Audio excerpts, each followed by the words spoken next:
Bismillahirrahmanirrahim.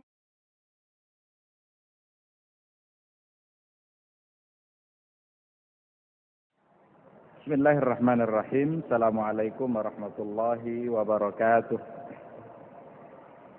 Innal hamdalillah nahmaduhu wa nasta'inuhu wa nastaghfiruh wa na'udzu billahi min shururi anfusina wa min sayyiati a'malina.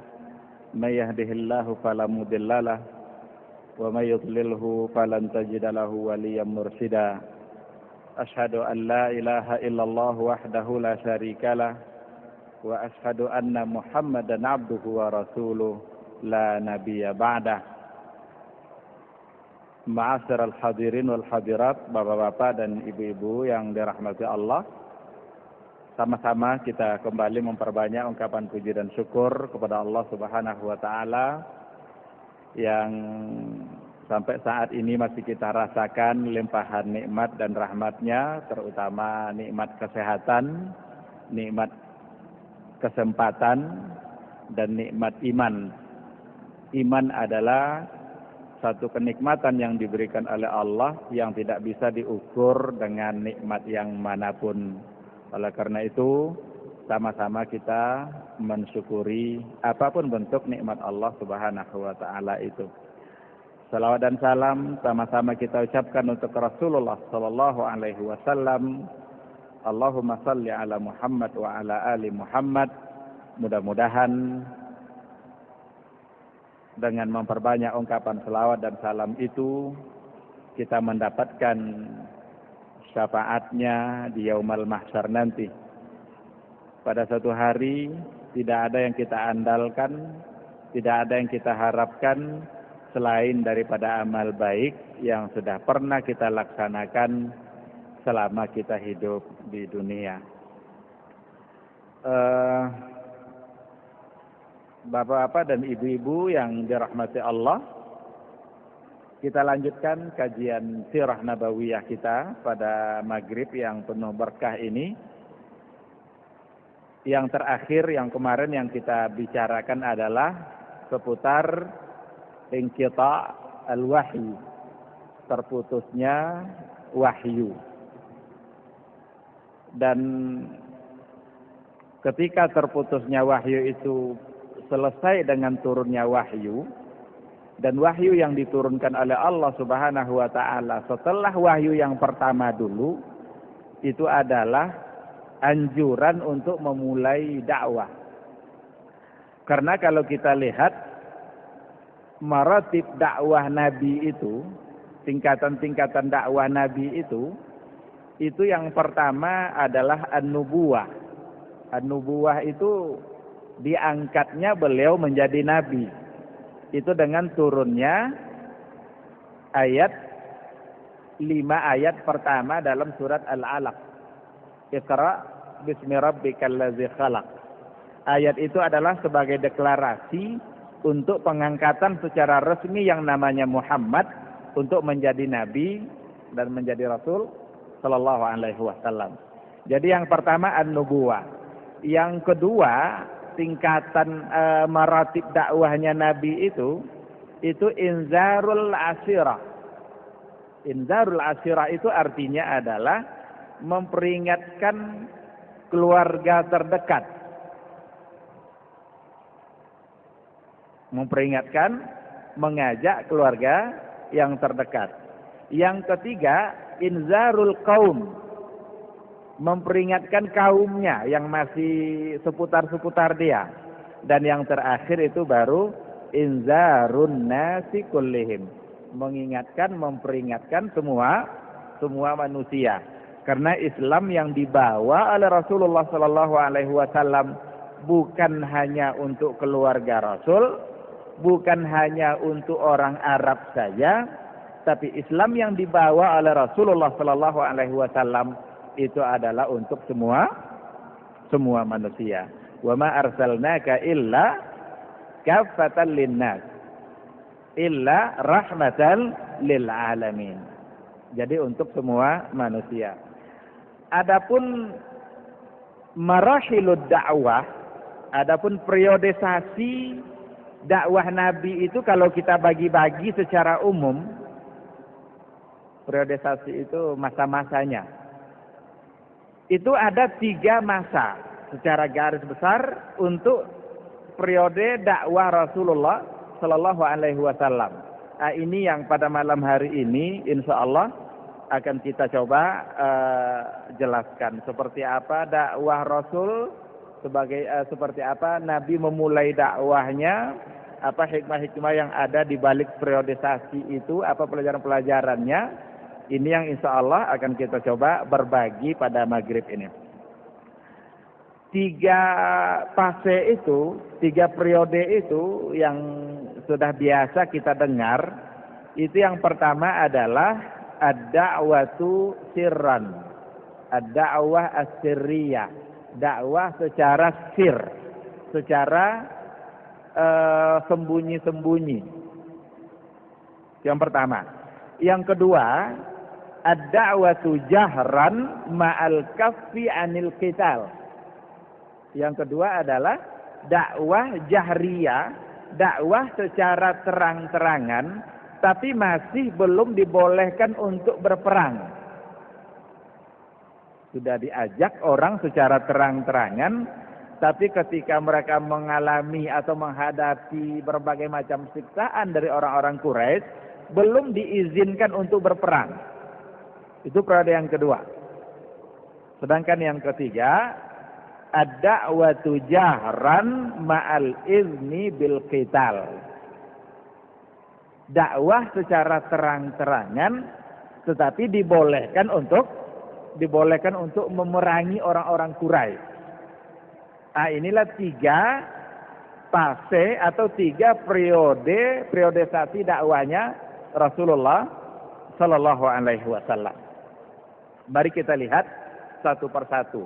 Jadi setelah Nabi dideklarasikan sebagai seorang Nabi, diangkat secara resmi menjadi Nabi dan Rasul, lalu terputuslah wahyu. Ketika terputusnya wahyu itu seperti yang kita ceritakan pada minggu yang lalu, itu ada semacam kerinduan yang sangat dalam yang dirasakan oleh Rasulullah untuk mendapatkan wahyu lagi. Ketika kerinduan itu sudah memuncak, saat itulah Jibril datang membawakan wahyu seperti yang diriwayatkan oleh Imam Bukhari, Muslim dan juga Imam Tirmizi. Yang turun ketika itu adalah ya ayyuhal muddatsir kum fa'anzir. Ada satu lagi yang berdekatan, itu di antara yang satu yang berdekatan itu adalah ya ayyuhal muzammil qumil laila illa qalila nisfahu aw inqus minhu qalila aw zid alaihi warattilil qur'ana tartila inna sanulqi alaika qawlan thaqila inna nashi'atal laili hiya asaddu wat'a wa aqwamu qila. Jadi kalau kita lihat 2 surat itu, ini barangkali perlu juga untuk kita tadabburi, walaupun kita bicara soal sejarahnya Rasul, tapi karena 2-nya itu berdekatan, mari kita lihat. Yang pertama, ya ayyuhal muddatsir qum fa'anzir. Kalau yang kedua, ya ayyuhal muzammil qum. Sama-sama di situ ada perintah. Ya ayyuhal muzammil qumil laila illa qalila. Bangkit kamu, bangun kamu dari tidur kamu. Dirikan malam itu illa qalila, kecuali hanya sedikit saja. Berapa sandar sedikitnya itu? Nisfahu, setengah malam. Awin minhu qalila, atau kurangi sedikit, atau kurangi sedikit dari setengah. Lalu Allah mengatakan lagi, auzid alaihi, atau kalau mau tambah lagi, atau lebih dari setengah. Warattilil qur'ana tartila. Ini ayat yang memerintahkan Nabi untuk bangun dan mendirikan malam. Minimal setengahnya. Maka para ulama mengatakan bahwa qiyamul lail itu bagi Nabi itu hukumnya wajib. Karena memang perintah langsung yang ditujukan kepada Rasulullah Shallallahu Alaihi Wasallam. Mungkin bisa dimasukkan itu kepada khususiyatur Rasul, kekhususan hukum yang ada untuk Rasulullah Shallallahu Alaihi Wasallam. Karena memang ada beberapa hukum yang dikhususkan untuk Rasul, tapi itu tidak berlaku untuk umatnya. Salah satunya dari yang ini. Kata-kata kum, kata-kata bangunlah, muncul pula pertanyaan yang kadang-kadang diangkat oleh sebagian orang. Kalau kita mau qiyamul lail, kalau kita mau bangun malam, sholat tahajud, apakah harus tidur dulu atau tidak? Ini, saya sudah sering mendapatkan pertanyaan ini. Kalau dalam ayat itu, qumil lail, bangkit, bangun kamu wahai Muhammad. Seolah-olah bangun malam itu atau qiyamul lail tahajud itu harus diawali oleh tidur. Tapi apakah memang seperti itu?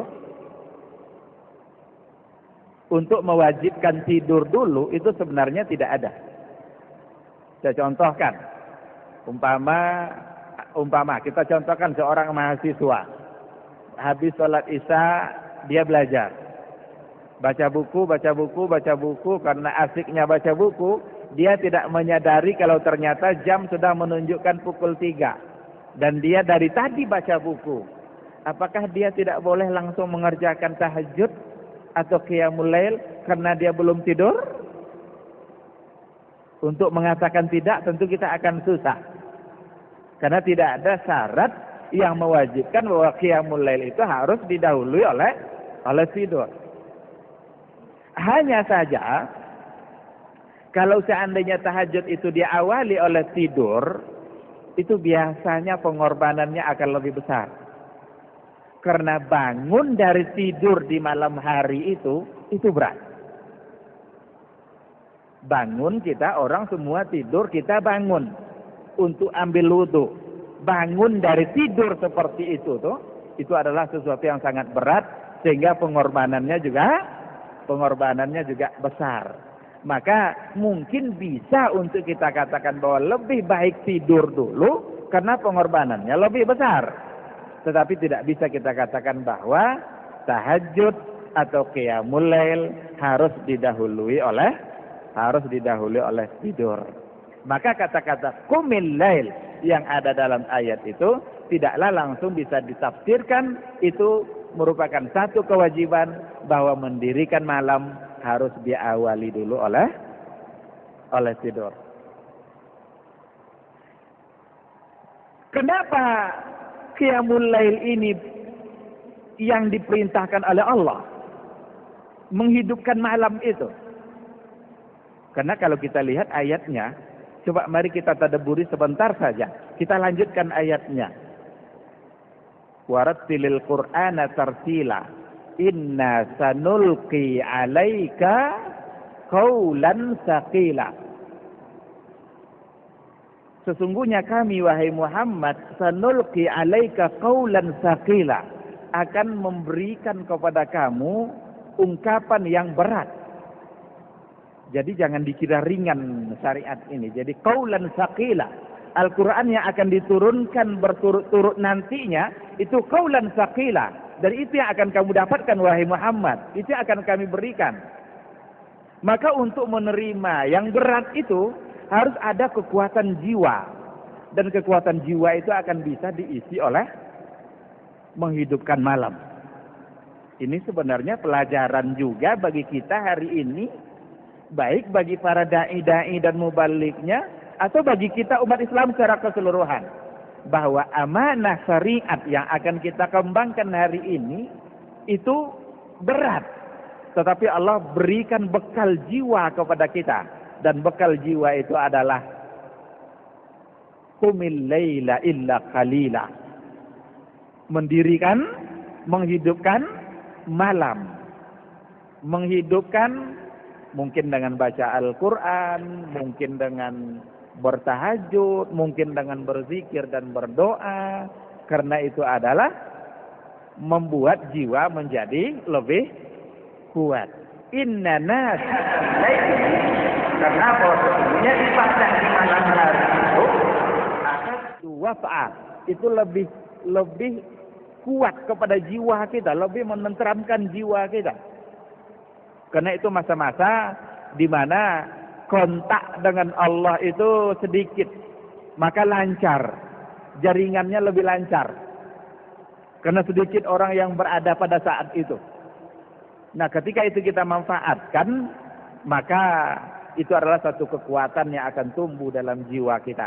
Dan ternyata itulah yang diberikan, yang disuruh oleh Allah Subhanahu wa ta'ala kepada Rasulullah sallallahu alaihi wasallam. Wahai orang yang berselimut, bangun kamu.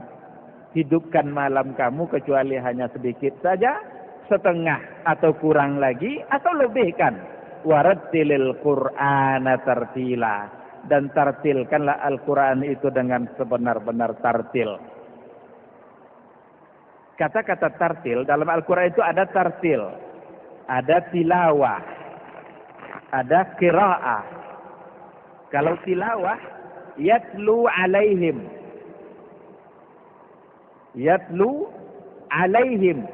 Dia membacakan kepada mereka. Jadi membacakan untuk orang lain.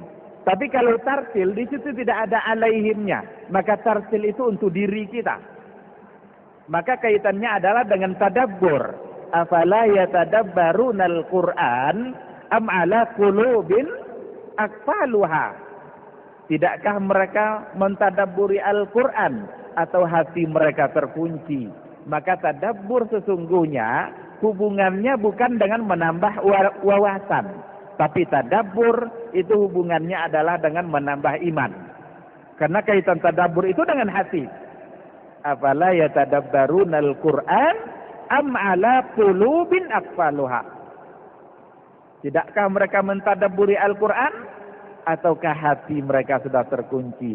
Jadi tadabbur itu untuk menghidupkan hati, bukan untuk sekadar menambah ilmu dan wawasan. Karena banyak orang sekarang mengejar wawasan yang seluas-luasnya, sekadar ilmu. Ini sering juga saya ingatkan kepada banyak jemaah, kalau ilmu itu jangan diletakkan di lidah, tapi letakkan di hati.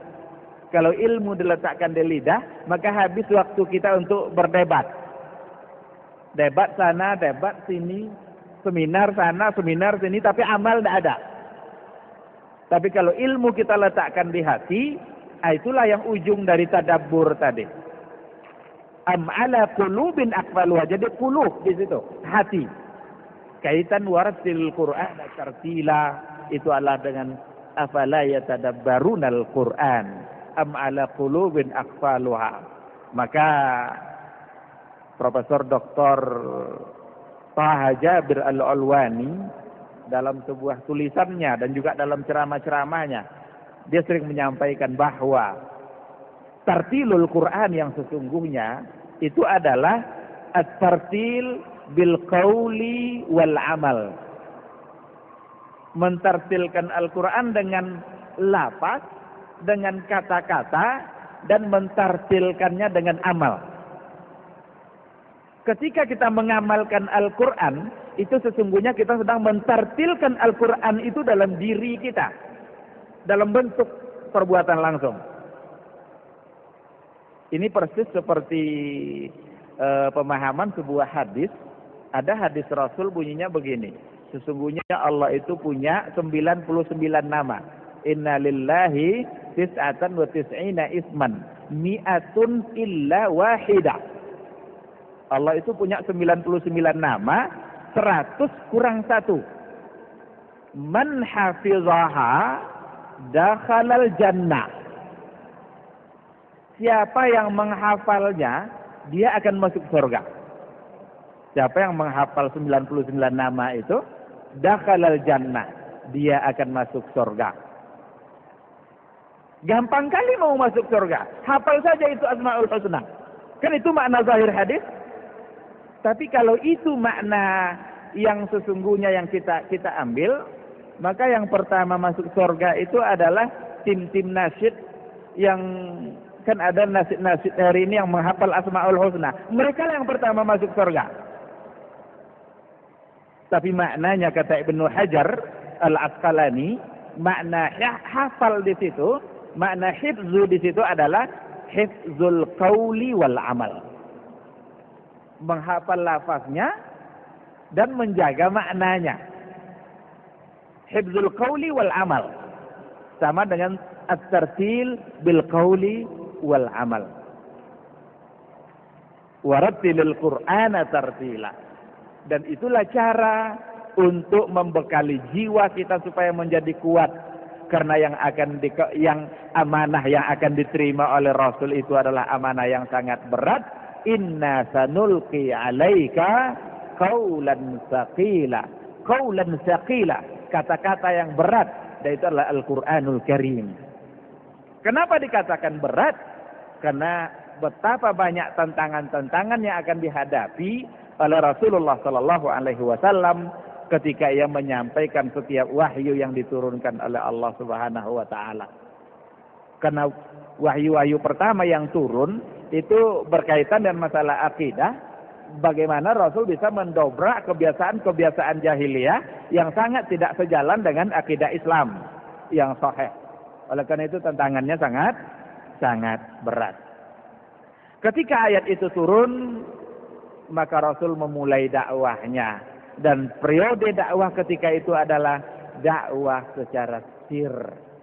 Dakwah secara sembunyi-sembunyi. Yang diajak ketika itu oleh Rasulullah sallallahu alaihi wasallam adalah keluarga yang paling dekat, yang serumah dengan dia, istrinya Khadijah, anak angkatnya Zaid bin Harithah, yang dipanggil oleh orang-orang Quraisy ketika itu Zaid bin Muhammad. Dulu kan sistem anak angkat seperti itu. Yang dipanggil binnya itu bin bapak barunya itu, bukan bapak aslinya. Zaid bin Muhammad. Sampai akhirnya turun ayat ud'uhum li'abaihim. Panggil mereka sesuai dengan nama bapak mereka. Karena itu yang lebih adil. Zaid bin Harithah. Yang ketiga adalah Ali ibn Abi Thalib. Ketika itu Rasul baru mengajak orang-orang terdekat dia yang bukan dari keluarga, tapi orang yang sudah biasa dekat dengan dia. Datanglah sosok yang namanya Abu Bakar As-Siddiq. Lalu kemudian orang-orang yang sudah masuk Islam ini memulai dakwahnya, maka disebut dengan sir adalah Nabi tidak secara terang-terangan mengajak orang secara keseluruhan. Tapi yang mengajak orang itu adalah orang-orang yang sudah masuk Islam, orang-orang yang sudah berhasil diajak oleh Rasulullah untuk masuk Islam. Yang pertama adalah dari orang yang di luar rumah Nabi adalah Abu Bakar, yang tidak pernah menolak sedikit pun. Tidak ada orang yang saya ajak ke dalam Islam, kata Rasul, kecuali mereka berpikir, lama dia mikir, illa Abu Bakar, kecuali adalah Abu Bakar. Di tangan beliau inilah yang lain itu pada masuk Islam, termasuk diantaranya Utsman ibn Affan, Abdurrahman ibn Auf, Sa'ad bin Abi Waqqas, Zubair, Talha ibn Ubaidillah. Ada 5 orang yang dijamin masuk surga itu yang masuk Islam di tangan Abu Bakar. Kalau kita lihat orang-orang yang awal-awal masuk Islam itu mereka adalah pemuka-pemuka atau pembesar-pembesar. Abu Bakar orang yang paling dikenal di kalangan bangsa Arab ketika itu. Selain dia kaya, dia juga punya ilmu dan wawasan yang luas. Dia a'lamun nasi bil ansab. Orang yang paling menguasai soal suku-suku Arab itu Abu Bakar. Itu dia. Jadi kedudukan dia itu tinggi di mata orang Quraisy. Yang kedua Utsman ibn Affan. Utsman ibn Affan ini terkenal sebagai orang yang kaya. Abdurrahman ibn Auf itu milionernya Arab ketika itu. Ketika Rasulullah wafat itu istri-istri Rasul itu ditanggung diantaranya oleh Abdurrahman ibn Auf. Sampai kadang ia mengeluarkan uang 4.000 dinar hanya untuk memberikan sesuatu kepada istri-istri Rasulullah Sallallahu Alaihi Wasallam. Inilah sosok-sosok yang masuk Islam di awal-awalnya, meskipun yang lain itu ada seperti Bilal bin Rabah, ada Suhaib Ar-Rumi. Itu adalah para budak, orang-orang yang dari segi status di mata orang Arab ketika itu di bawah karena mereka budak. Tapi di mata Allah tidak.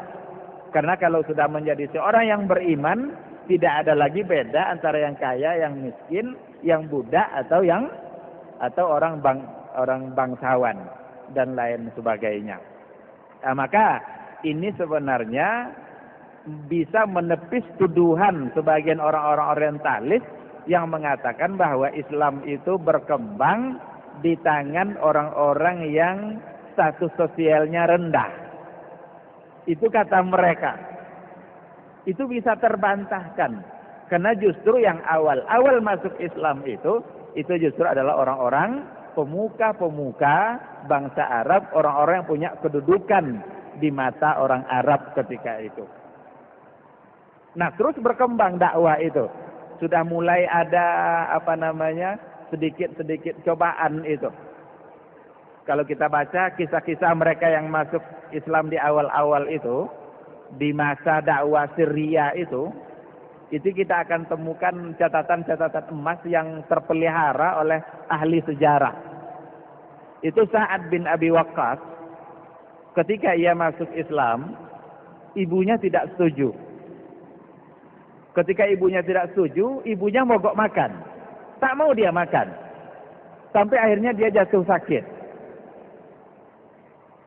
Sambil meminta kepada Sa'ad bin Abi Waqqas agar dia bisa kembali kepada keyakinan dia semula. Tapi apa kata Sa'ad bin Abi Waqqas? Ya ummah, wahai ibuku, seandainya kamu punya nyawa 100, keluar nyawa itu satu persatu. Mati kamu, hidup lagi, mati kamu, hidup lagi. Saya tidak akan meninggalkan Islam. Jadi tidak peduli dia, ibunya mau mogok makan, mau mati, mau meninggal. Jadi katanya, seandainya kamu punya 100 nyawa, lalu kamu meninggal digantikan oleh nyawa yang baru sampai 100 kali. Saya tidak akan pernah meninggalkan agama yang dibawa oleh Muhammad sallallahu alaihi wasallam. Ini di awal-awal keislamannya. Abdullah ibnu Mas'ud itu termasuk orang yang masuk Islam di awal-awal. Dia adalah seorang pengembala kambing, juga orang tidak berada. Lewatlah ketika itu Rasulullah dengan Abu Bakar. Dia belum Islam ini. Ketika Rasul dan Abu Bakar lewat, wahai Abdullah, apakah ada susu yang bisa kami minum?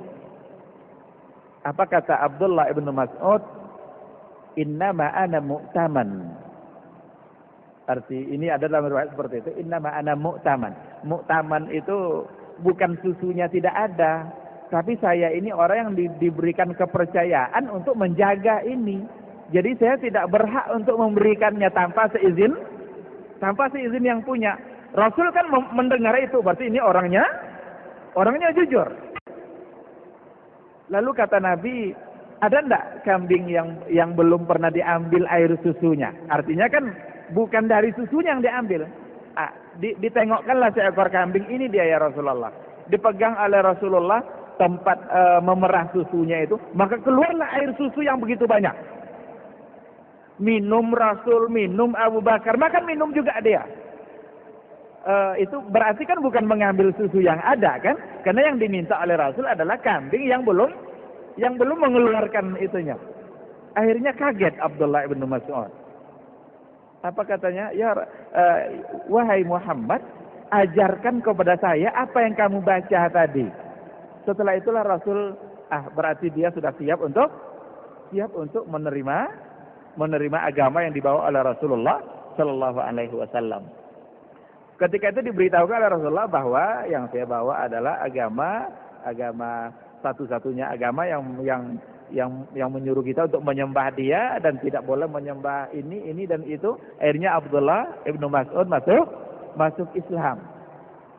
Dan dia termasuk orang-orang yang di awal-awal masuk Islam sampai akhirnya dia terkenal sebagai qurra'us sahabah. Di antara sahabat qari yang membaca yang bagus bacaan Al-Qur'annya. Itu kisah Abdullah ibnu Mas'ud. Banyak sejarah-sejarah pada masa dakwah Syria ini. Sampai akhirnya ketika dakwah itu berjalan terus, tapi ada satu permasalahan. Bukan satu permasalahan, tapi satu maklumat yang mungkin perlu kita ketahui. Apakah Waraqah bin Naufal itu seorang muslim atau tidak? Waraqah bin Naufal kan ketika Nabi dulu gemetar itu di Gua Hira itu kan dibawa oleh Khadijah menemui pamannya, Waraqah bin Naufal. Waraqah bin Naufal inilah yang memberitahukan bahwa kamu ini yang datang itu adalah Jibril, itu adalah malaikat, dan kamu akan menjadi seorang nabi. Saya akan membantu kamu nanti kalau saja saya masih hidup ketika mereka mengeluarkan kamu dari Mekah ini. Tapi apakah Waraqah bin Naufal itu muslim? Dalam riwayat dikatakan, dan ini yang lebih diyakini oleh para sahabat, para ulama maksudnya, bahwa Waraqah bin Naufal itu masuk Islam dan ia meninggal beberapa saat di awal-awal masa dakwah Syria Rasul itu. Berdasarkan kepada sebuah hadis, ada ungkapan Nabi, la tasubbu Waraqah. La tasubbu Waraqah fa inni ra'aitu lahu jannah au jannatain. Itu lafaznya. Jangan kalian caci Waraqah, fa inni ra'aitu lahu jannah au jannatain. Karena sesungguhnya saya melihat dia mendapatkan satu atau dua surga. Maka berdasarkan kepada hadis ini, para ulama mengatakan bahwa Waraqah bin Naufal adalah seorang yang muslim. Karena Rasul mengatakan dalam hadisnya, fa inni ra'aitu lahu jannah au jannatain. Saya melihat dia mendapatkan satu surga atau dua surga. Hanya saja catatan sejarah mengatakan Waraqah bin Naufal itu wafat ketika di awal-awal masa dakwah Syria itu. Dakwah yang secara sembunyi-sembunyi itu. Sampai akhirnya Umar ibn al-Khattab masuk Islam. Ini akhir dari dakwah Syria ini. Ada dua Umar yang selalu didoakan oleh Rasul untuk masuk Islam. Yang pertama adalah Umar ibn Hisam, dan itu adalah Abu Jahal. Ada Umar ibn al-Khattab. Dua Umar inilah yang selalu didoakan oleh Rasul agar masuk Islam. Salah satunya, ya Allah berilah hidayah kepada salah satu dari dua Umar. Karena dua-duanya berpengaruh. Tapi doa Nabi itu dikabulkan untuk Umar ibn al-Khattab. Ketika ia berencana untuk membunuh Nabi, dia tahu bahwa adik-adiknya ternyata juga sudah masuk Islam, akhirnya dia malah berencana untuk membunuh Rasulullah Sallallahu Alaihi Wasallam. Sebelum ia datang menemui Nabi, dia ingin memastikan dulu apakah benar adiknya sudah masuk Islam. Pergilah dia mengunjungi adiknya itu. Ketika ia belum sampai ke dalam rumahnya, dari luar kedengaranlah sayup-sayup ada bacaan Al-Quran yang dibaca oleh adiknya itu. Yang dibacanya adalah surat Taha. Taha ma anzalna 'alaikal Qur'ana litasqa. Kami tidak menurunkan Al-Qur'an, menurunkan zikir ini untuk menyusahkan kalian. Tapi justru ini kami turunkan adalah untuk mendatangkan ketenangan dan memberi peringatan. Kata-kata itulah yang tertanam langsung di pikiran Umar ibn al-Khattab ketika itu. Masuk dia ke rumahnya, diketoknya pintu, adiknya tahu kalau yang datang itu adalah Umar. Langsung disembunyikan oleh dia lembaran yang tadinya dia baca. Ketika Umar masuk, diminta itu lembaran. Tidak, katanya. Kamu tidak boleh menyentuhnya, karena kamu adalah najis dan kamu adalah kafir. Mendengar kata-kata itu, semakin ini dia, kok dianggap seperti itu. Akhirnya dia berangkat menemui Nabi, di hatinya sudah bukan lagi untuk membunuh. Di awal memang untuk membunuh, tapi ketika mendengarkan bacaan yang tadi itu, langsung turun hidayah. Itu namanya hidayatul dilalah. Hidayah kan ada dua, ada hidayatul irsad, ada hidayatul dilalah. Kalau Al-Quran itu kan irsad itu, semua orang mendapatkannya. Karena Al-Qurannya sudah ada di mata kita. Tapi kalau hidayatul dilalah yang dalam artian tunjukkan langsung yang diberikan oleh Allah, itu memang tidak semua orang yang mendapatkannya. Itu orang-orang yang diberikan oleh Allah siapa yang dia inginkan, termasuk diantaranya Umar ibn al-Khattab. Ketika ia datang, diketok pintunya dan sahabat tahu ketika itu yang datang adalah Umar. Akhirnya sahabat bersiap-siap untuk kalau Umar nanti macam-macam, mereka siap untuk memeranginya. Tapi kata Rasulullah, jangan seperti itu. Rasulullah langsung yang menyambut di pintunya. Sahabat yang lain gemetar ini karena khawatir yang dilakukan Umar itu adalah membunuh Nabi.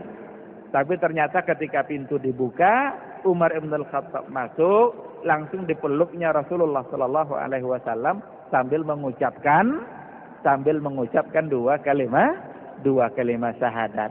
Ketika itulah hati para sahabat-sahabat yang ada di sekelilingnya itu menjadi tenang, karena ternyata Umar datang bukan untuk membunuh, tapi adalah untuk masuk Islam. Umar lah yang mengatakan, ya Rasulullah, alasna alal haq, wahai Rasul, bukankah kita berada dalam kebenaran? Iya wahai Umar. Tapi kenapa kita harus sembunyi-sembunyi? Inilah awal dari dakwah jariyah. Kalau kita benar ya Rasulullah, kenapa harus sembunyi-sembunyi? Mari kita sampaikan yang benar ini secara terang-terangan. Bergemuruhlah takbir ketika itu. Umar masuk Islam. Karena Umar itu memang sosok yang ditakuti oleh semua orang. Sampai ketika ada di antara kalangan orang-orang Quraisy yang mencoba untuk menghalangi Umar. Apa kata Umar? Siapa yang berani menghalangi saya, tunggu saya di sebelah lembah sana. Ternyata tidak ada yang menunggu dia. Nggak ada yang berani untuk menentang Umar ibn al-Khattab, karena memang dia adalah sosok yang terkenal seperti itu. Tapi alhamdulillah doa Nabi dikabulkan. Akhirnya kekuatan yang dia miliki digunakannya untuk membela Islam.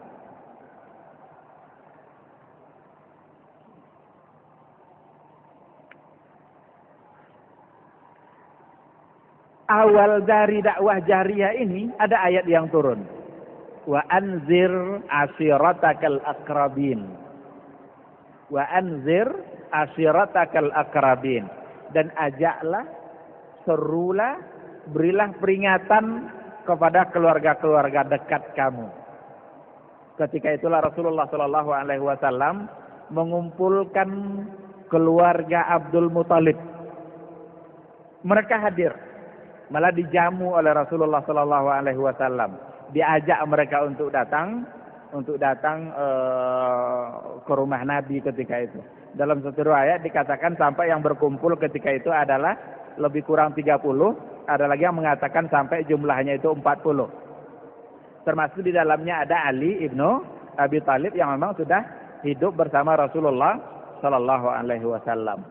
Ketika itulah Nabi mengajak keluarga dia, ini yang inzarul asirah yang tadi dimaksudkan dalam maratib dakwah Nabi itu.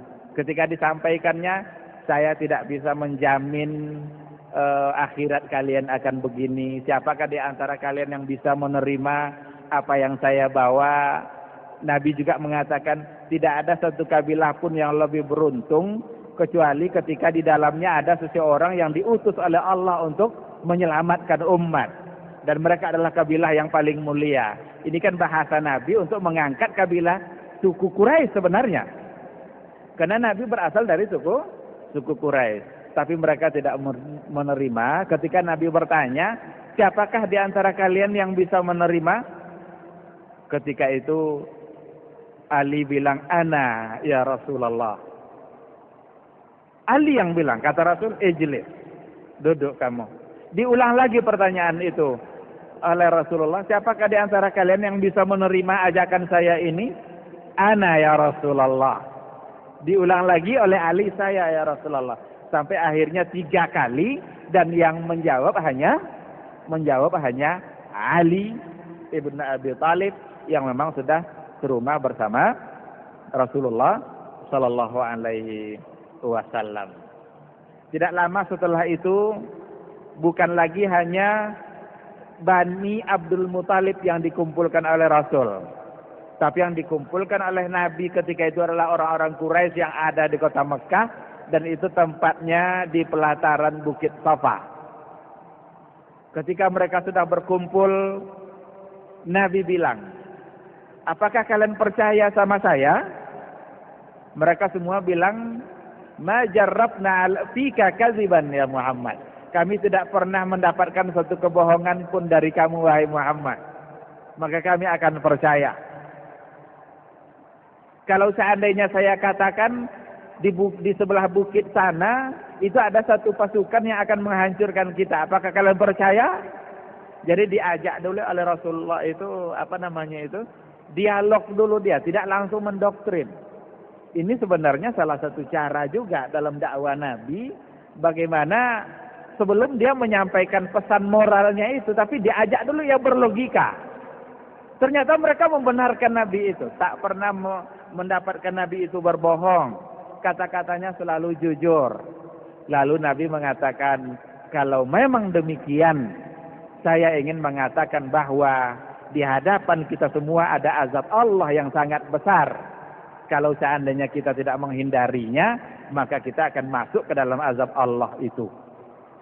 Maka terimalah ajakan atau agama yang saya bawa, di mana intinya adalah menyembah Allah. Berkatalah Abu Lahab ketika itu, ya Muhammad, alihaza jama'atana? Wahai Muhammad, apakah untuk ini kamu kumpulkan? Jadi rame-rame dikumpulkan, apakah hanya untuk ini? Apakah hanya untuk menyampaikan ini? Akhirnya turunlah ayat, Tabbat yada Abi Lahab wa tabba ma ila akhiril ayat. Itu. Ini sudah mulai dakwah jahriyah, dakwah secara terang-terangan, karena Nabi sendiri sudah mengajak orang-orang Quraisy yang diawali dari suku dia sendiri, kabilah dia sendiri, mengajak secara terang-terangan untuk menerima agama Islam. Ketika itu mulai pula lah siksaan-siksaan itu dialami, karena mereka sudah terang-terangan, sudah tidak lagi sembunyi-sembunyi, dan siksaan-siksaan yang dialami oleh para sahabat-sahabat ketika itu semua bisa mereka atasi, karena mereka adalah memiliki satu keyakinan, dan keyakinan yang kuat itu ternyata bisa mengalahkan segala macam bentuk cobaan dan siksaan. Maka kalau keimanan sudah kuat, cobaan-cobaan dunia itu akan gampang untuk dihindari. Tapi kalau iman tidak kuat, maka ia bisa berubah dengan sebungkus supermie. Ketika tidak ada beras, dibawa beras. Oh, ini kayaknya orangnya baik sekali ini. Jadi tertarik dengan penampilan zahir seperti itu, yang ternyata mereka punya misi. Maka muncullah orang-orang meninggalkan akidah dan keyakinannya dikarenakan oleh hal-hal yang sifatnya sangat sepele atau sangat sederhana. Tapi kalau keimanannya kuat, keyakinannya tangguh, maka yakinlah berbagai macam bentuk cobaan itu bisa mereka hadapi, dan itulah yang dibuktikan oleh para sahabat Rasulullah Sallallahu Alaihi Wasallam. Kalau kita baca kisahnya para sahabat seperti Bilal, ini dulu pernah kita sampaikan. Ada Khabbab ibn Arad. Khabbab ibn Arad itu kerjanya membuat pedang.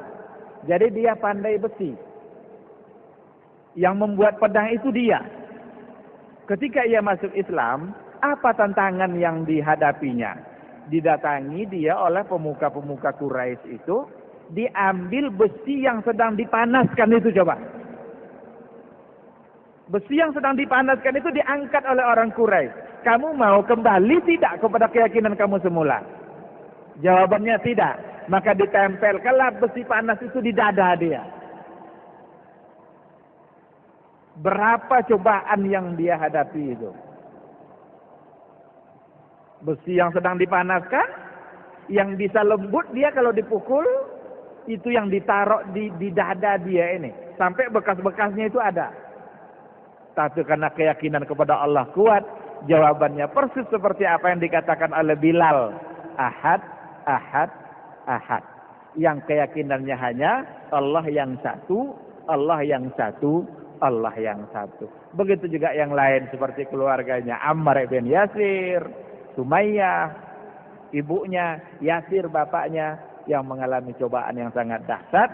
Maka wafatlah Sumayyah ditusuk kehormatannya oleh orang Quraisy karena tidak mau kembali kepada agama semula. Maka tercatatlah Sumayyah sebagai syahidah pertama dalam sejarah Islam.